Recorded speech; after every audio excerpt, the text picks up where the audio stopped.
Hello everyone, it's Kathy with Paper Phenomenon, assembling the storyline uh, pieces using cardstock. Yesterday we did file folders, okay? So just a quick recap. I'm using my Kraft 80-pound paper for this, Kraft 80-pound, and I inked with the Villainous Potion ink, the Distress Oxide. All right. And bought this caution washi tape for this project, for not this project, to use with this paper collection right here, which is the Happy Halloween collection. And I saw it in the bin. I'm like, wait a minute, I bought this to buy with this, right? So let me use it. So this caution washi tape, I found it on Amazon. All right, let's get to the construction.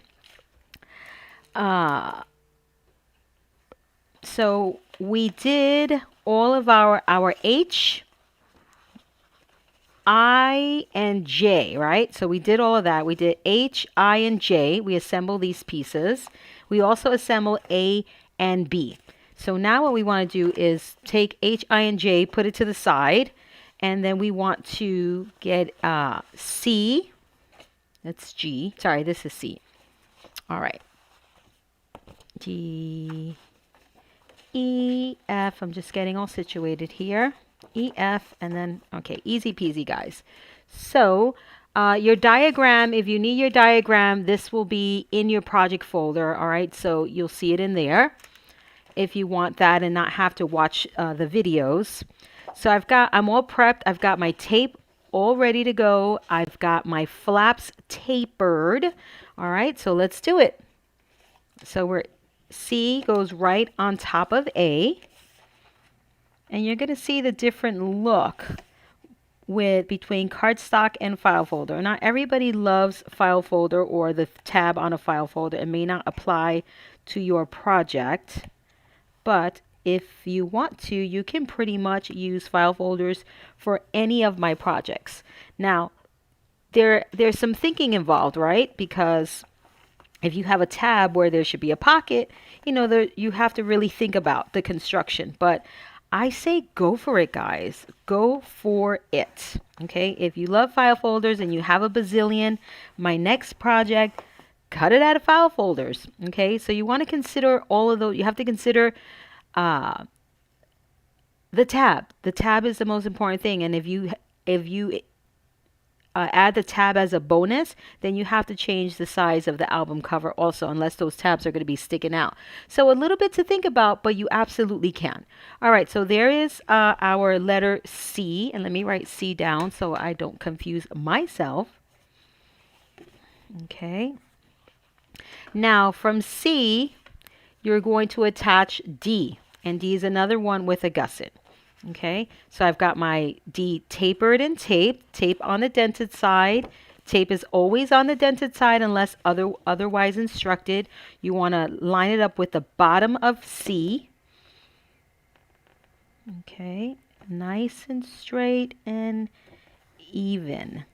Very important, because this is like a puzzle, these types of wrapped projects. I made many of these wrapped projects in all sorts of different styles. And this one is another fabulous one. Absolutely no exception. Another must-have. Okay. And then E, make sure your flap is extended. So E is tapered and taped. There is no gusset on E, so there's no reinforcement tape on it. Okay. So just think about that. You can absolutely do tape in the connection point of E if you'd like to. If you want to reinforce the flap, but I don't think there's any use for it. I don't think there's a need for it, excuse me, not use, a need. So by all means, feel free to tape it up if you like. All right, so there's E. Make sure it's extended.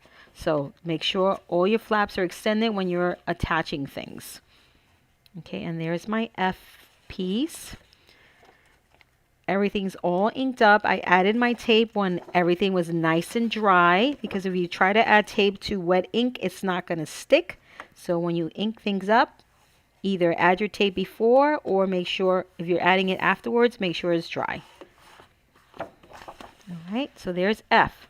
Now we're going to grab our G piece, and this one has a gusset. So now you're going to take this G attaches to C, and you're going to attach it starting from the outside edge. Okay, outside edge.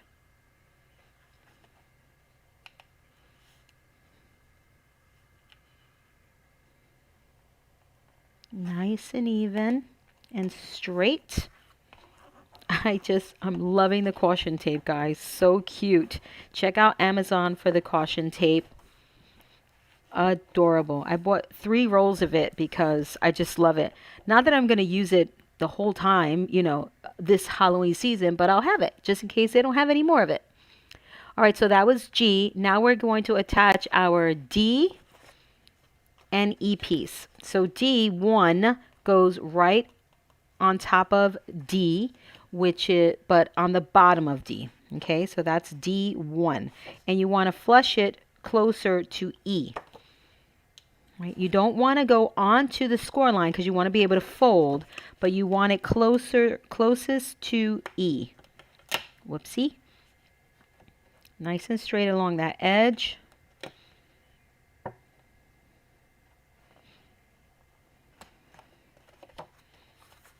Okay.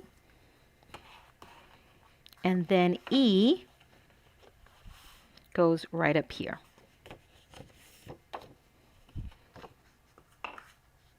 And I forgot to use my knife because let's see, and there's E. So now E, you're going to place it right in the middle, and you're going to see that there's a teeny tiny space on either side. That's where you want it, okay, right in the middle for E. So before you stick it down, just do a little, place it there so you can see how much space you have to the left and to the right of E. And that's where you want to stick it down. You don't want it to be you don't want it to be over the score line on to the left or to the right. You want it right smack in the middle. All right, so now just give everything a quick burnish.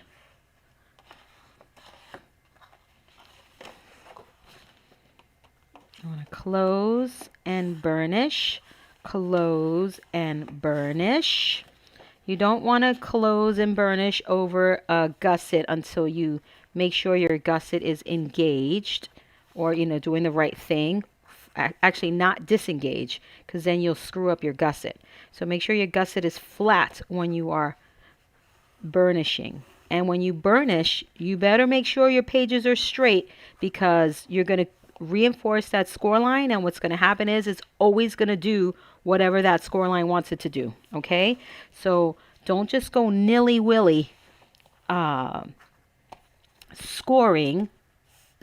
burnishing before you make sure that your pages are nice and straight.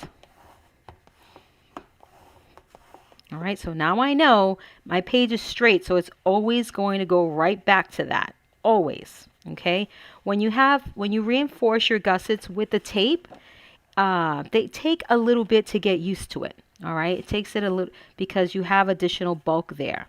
All right. So notice I'm making sure my page is lined up. And now I'm going to go to town with the burnishing. Now I'm going to engage my gusset or flex on the other side of that score line. Make sure my gusset is flat. Right now my gusset is on my workstation, on my work surface. Make sure everything's nice and even. And then I'm going to go in for the kill on the burnishing there. Okay. That way I'm training my gusset to do what I want it to do. All right. If you don't do that, it's going to be flippity flappity all over the place. You don't want that. So now other side. This one's a little more challenging because this page is shorter than A, right? So C is shorter than A. So you just want to make sure then you want this side to be your guide, and you want to make sure that it's not on the fold, right? You never want it to be on the fold or the score line in this case. And go in and burnish. All right, and then again, go in, make sure it's nice and straight. You don't want your page to be ever over the fold. And boom, boom, boom. And that's it, my friends. Now that we've got this done, sorry, this goes like this, and then like this, and then like this.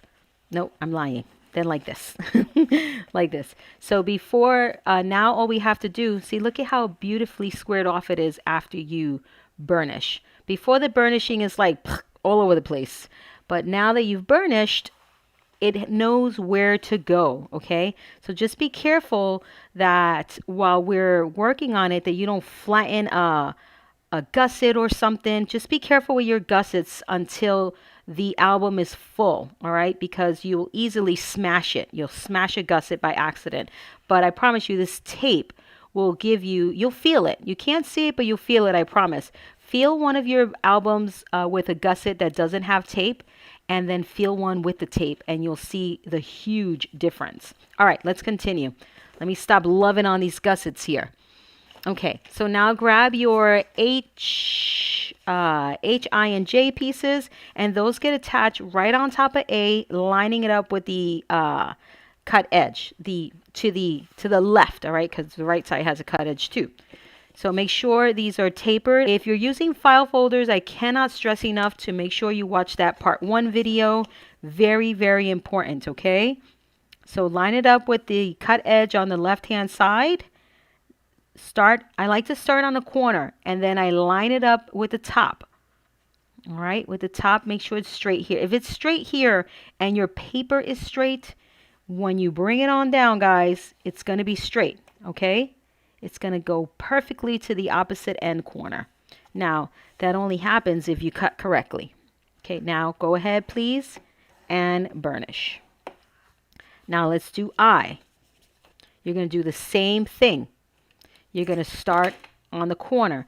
Now, when I say the corner, remember, we always leave a little bit of space between the pocket and the edge of the page, right? I'm talking about the corner on the edge of the page, not the pocket. You can't see it perhaps in the camera. Oh, yes, you can. You see there's like a little space there. You want to start on the corner of the base, not the pocket. Very important. And this is why I like to do these videos where I'm not chatting it up, because I can give you all of this detail. Usually when I'm chatting it up, I'm chatting it up. But those are so much fun. It's just a fun, entertaining night, our Friday night. So beautiful cascade here, guys. We can do beautiful things with pattern paper here when we start decorating this. And now for J. Before you attach J, I should have did this before I assembled, but I forgot. This is a faux policy style envelope.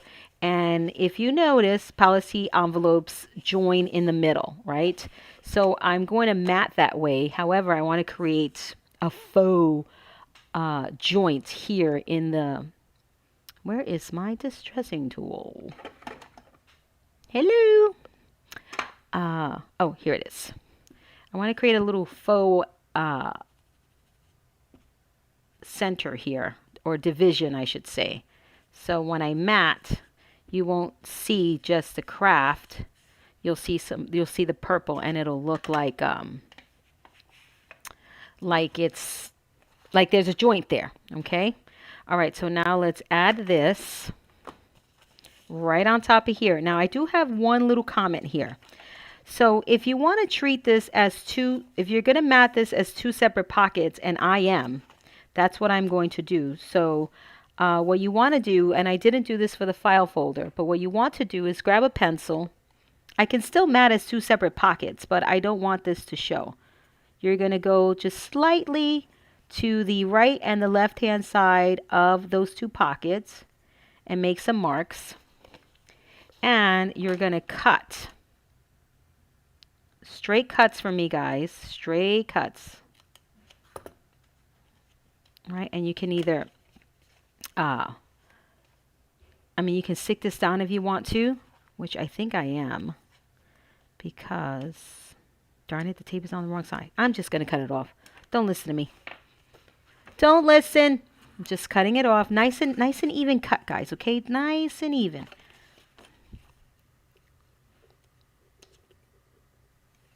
Nice and straight, I should say, not even. Take your time with this itty bitty little cut. This will make or break it, guys. Seriously. I'm not even joking. Now that we have 2 independent tabs, now you're going to taper. Taper the width of your tape, please. See that? And now,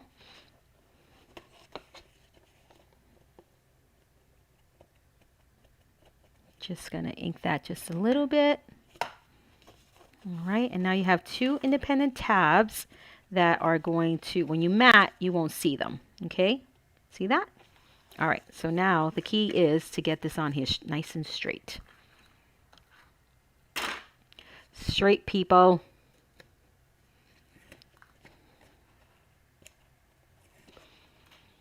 Whoopsie. All right, so from the corner of the base, not the pocket,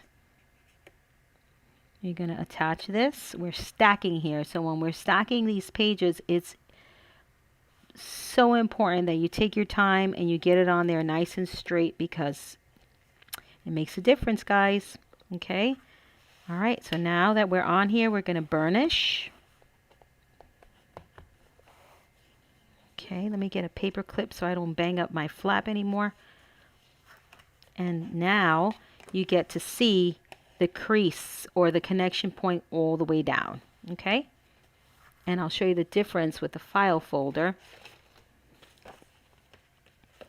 Here with the file folder, we have this, our tab right on top of it. So you still can mat 2 pieces, but you're gonna have this itty bitty little thing in the center. I mean, you can easily undo this, and then if you've done it already, you can easily undo it and cut. It is entirely up to you. This is not something that makes it or breaks it for me, so I can leave it. All right, but it's up to you, my friends, up to you. So this one, the file folder version, we're going to be using just a quick recap. We're going to be using the Fairies and Fireflies collection, which is, I mean, all of the collections are gorgeous. I cannot stress it enough. Fairies and Fireflies is what we're using for the file folder. And then for the cardstock version, we're going to be using the Happy Halloween collection. The matting for the inking for Fairies and Fireflies is the Fossilized Amber. All right, again, Distress Oxide ink. And then for this one, once again, it's the Villainous. I don't know why I want to keep on saying poison, but it's potion. Villainous potion. And yeah, that's it, guys. Again, I know I sound like a broken record, but make sure you watch part 1 of this video before you start hacking into your file folders if you're using file folders. Now for video number 4, we're going to be making pockets on all of these here. All right, I want you to use your scraps, either cardstock scraps or your file folder scraps for those pockets. That's what we're using. All right, as always, if you have any questions, leave them down in the comment. I will try to answer them to the best of my ability. If I don't have an answer, we will research it and find the answer together. And always tell me how fabulous I am in the comments and give me a thumbs up. You know that's important. I'm kidding. I'm kidding. Just say, give me a quick hello, guys, and I appreciate it, and I appreciate your time. This is Kathy with Paper Phenomenon, and until next time.